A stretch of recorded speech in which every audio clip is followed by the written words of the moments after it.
Alors mon poste consiste à coordonner l'expérimentation sur la région. Je participe avec mon collègue Nicolas à la mise en place des essais et au suivi des essais. Et puis l'autre fonction importante, c'est la partie conseil auprès des agriculteurs et aussi auprès de la prescription.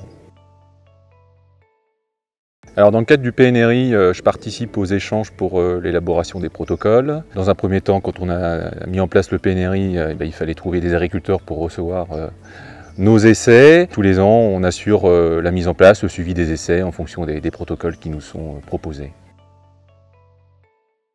Alors une fois qu'on a connaissance des protocoles, on répartit les essais sur nos différents sites en fonction des objectifs de ces protocoles. La mise en place et le suivi sont réalisés par l'équipe régionale. Donc on passe quasiment toutes les semaines sur nos plateformes et on fait des observations pucerons tous les 10 à 15 jours.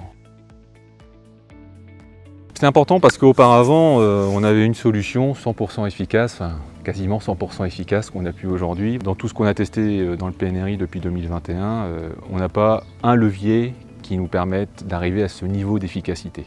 On a des efficacités qui sont partielles. Donc si on veut arriver à contrôler les pucerons in fine la jaunisse, il faut combiner les leviers. On n'a pas la solution unique pour répondre à cette problématique. Donc demain, et c'est ce qu'on travaille dans le PNRI, alors dans un premier temps on a travaillé les leviers un par un, bien évidemment, parce que quand on combine, on ne sait plus qui fait quoi. Mais une fois qu'on a identifié les leviers, l'intérêt demain c'est de pouvoir les combiner pour arriver à quelque chose de satisfaisant. C'est ça l'objectif. Tout d'abord, je pense qu'on a quand même bien approfondi nos connaissances sur les pucerons et les virus. Je pense qu'on comprend mieux aujourd'hui le risque de contamination des betteraves. On a aussi approfondi nos connaissances sur les réservoirs viraux. L'autre point positif, c'est les fermes pilotes d'expérimentation, où on a pu tester des pratiques à l'échelle de la parcelle.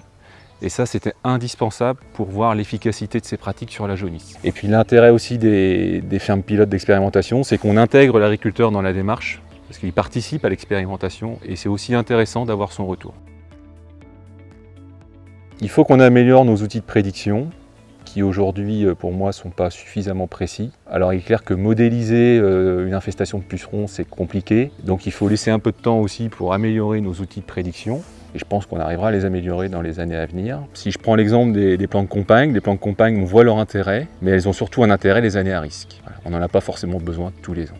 Donc si on peut identifier en début de campagne, avant les semis, ces années à risque, ce serait intéressant pour adapter la stratégie au niveau des agriculteurs.